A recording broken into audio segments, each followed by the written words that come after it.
27 রোজার রাতে সন্তান ফোন দিয়া বলে, বাবা আমি আগামীকাল রওনা দিলে রাত 2টা-3টায় গিয়া ঢাকায় নামবো, আমি সাহারি তোমাদের সঙ্গেই খাবো। মা বসে আছে, মায়ের সন্তানের বাবাও বসে আছে, সন্তান আসবে। রাত্র 2টা-3টা হয়ে গেছে, সাহারির সময় হয়ে গেছে, সন্তানের খবর নাই।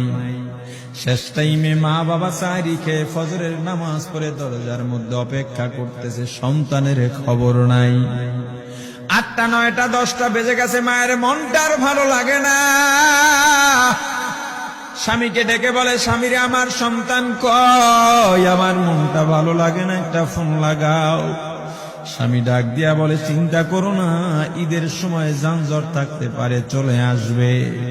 কিছুক্ষণ পর বাবার মনটাও ভালো লাগে না, বাইরে নেমে পায়চারি করতেছে। হঠাৎ করে একটা ফোন চলে আসছে। সন্তানের ফোন দেখে বাবার সে কি আনন্দ।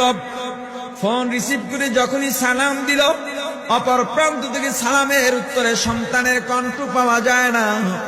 বাবা ডেকে বললেন, বাবা তুমি কে? এটা তো আমার সন্তানের কণ্ঠ নয়, তবে মোবাইলটা আমার সন্তানের। ওপার থেকে ডাক দেয়া বলে, আপনি কি এই লোকে, এই মোবাইলওয়ালার বাবা? বলে, হ্যাঁ।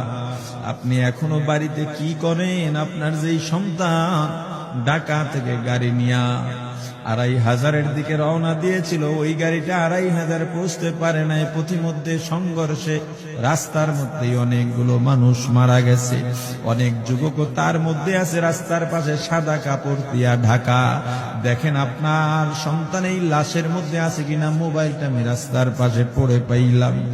বাবা পাগলের মতো একটা দৌড় দিছে। মা মনে করছে সন্তান বুঝি কাছাকাছি চলে আসছে।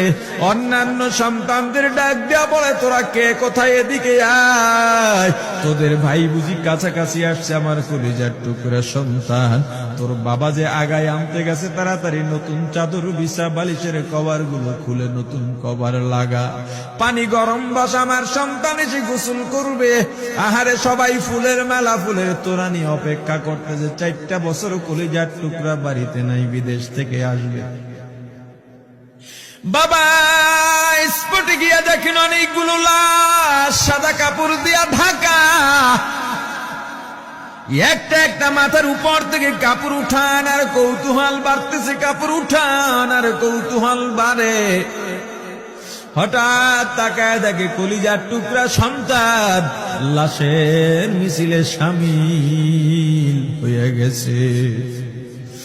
বাবা সন্তানকে ধরে কাঁদেন আর বলেন, বাবা এত আদর আপ্যায়ন তোর জন্য, এত প্রস্তুতি রে বাবা। তোর মা তোর পথে বসে আছে রে বাবা, কি জবাব দিব বল? তুই যেদিন রওনা দিয়ে বিদেশ চলে গেলি, তোর মা সারা রাত ঘুমায় নাই, দরজায় গিয়া তোর পথের দিকে তাকা রইছি। কত রাত আমি মা, আমি বাবা দেখলাম তোর মা গভীর রাতে বিছানায় নাই। খুঁজতে খুঁজতে দেখলাম দরজায় গিয়া তোর মা কাঁদে। কত রাত তোর মা তোর জন্য নামাজ পড়তে পড়তে রাত্রটা নির্ঘুম কাটায় দিছে রে বাবা। কত রাত তোর মা তোর জন্য দোয়া করতে করতে নির্ঘুম রাত্র কাটায় দিছে। এই 4 বছরে 8টা ঈদ, ঈদের সময় আমরা নতুন কাপড় কিনছি, নতুন কাপড় পরছি। তোর মায়ের জন্য আমি নতুন শাড়ি এনে খাটের উপরে রাখলাম। ঈদের নামাজ পড়ে এসে দেখি কাপড়টা খাটের উপরেই আছে। তোর মা প্রথম ঘরেও নাই, মাঝের ঘরেও নাই, পেছনের ঘরেও নাই। খুঁজতে খুঁজতে গিয়া দেখি তোর মা কিচেন রুমে আছে। ওই নাস্তা নাড়াইতেছে, দুধ নাড়তেছে, দুধ উতলাইয়া পুইরা যাইতেছে, খবর নাই। আমি তাকায় দেখলাম তোর মায়ের 2 চক্ষু দিয়া টপ টপ করে পানি পড়তেছে। ডাক দিয়া বললাম, ওরে বিবি, ঈদের দিনে তুমি কেন কাঁদো? তোমার জন্য শাড়ি আনলাম, সেটাও কেন পরলা না? তোর মা জবাব দিয়া বলছি, স্বামী গো, আপনারা যখন নামাজের জন্য রওনা দিয়া গেলেন, আমার অমুক সন্তান আপনার সঙ্গে যায় নামাজ দিয়া নতুন পোশাক পরে নামাজে রওনা দিয়েছে, কত সুন্দর লাগছে দেখতে। হঠাৎ করে তাকায় দেখলাম আমার কলিজের একটা মানিক আপনাদের সাথে নাই। আমার মনটার ভালো লাগে নাই। আমি ফোন দিলাম আমার মানিকের কাছে। ফোন রিসিভ করে বলে, মা নাস্তা বানাইছি, খাইছি, এখনো ছুটিতে আছি, আনন্দ করতেছি, ঘোরাফেরা করতেছি, কিন্তু আমি মায়ের মন। আমি বললাম, বাবা তুই আমাকে পেটে ধরিস নাই, আমি তোকে পেটে ধরছি। আমাকে খুশি রাখার জন্য কত কথাই না বললি। ঈদের টাকা পাঠাইলি, তোর টাকা দিয়া তোর বাবা জামা কিনছে, তোর ভাইরা জামা কাপড় কিনছে, তোর টাকা দিয়ে পরিশ্রমের টাকা দিয়ে আমার শাড়ি কিনছে, গহনা কিনছে, কিন্তু তোর পাশে আমি হাতুড়ের বাড়ির শব্দ কেন পাই? আমার সন্তান বলতে চায় না, পরে বলে, মাগো কাজ করতে আসছি, টাকা নিয়ে কাজ করি, ঈদের দিনেও আমাদের ছুটি দেয় না। ওরে স্বামী বলে,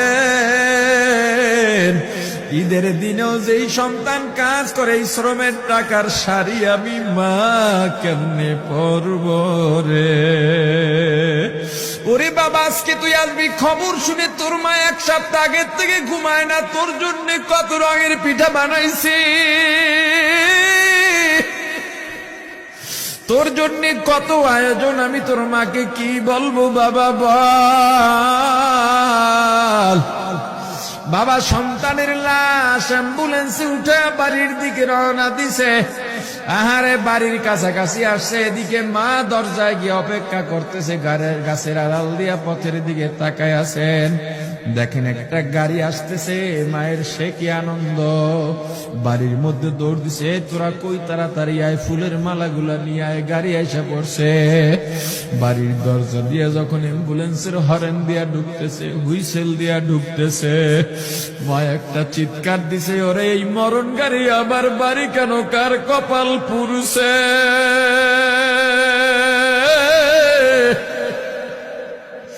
অ্যাম্বুলেন্সের দরজা খুলে তাকায় দেখে কলিজার টুকরা সন্তান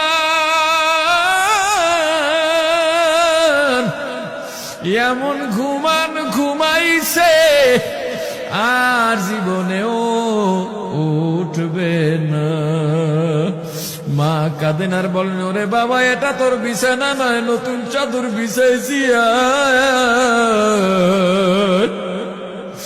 বোন কান্দে আর বলে, ভাই আরে তোর জন্য ফুলের মালা পরাইছি, ফুলের মালা বানাইছি, একটু মালা পরাবো।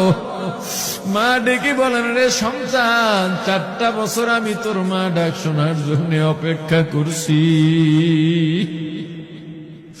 তোর জন্য গরম পানি করছিলাম, গোসল করবি, সেই গরম পানি যে তোর জীবনের শেষ গোসল হবে বুঝি নাই।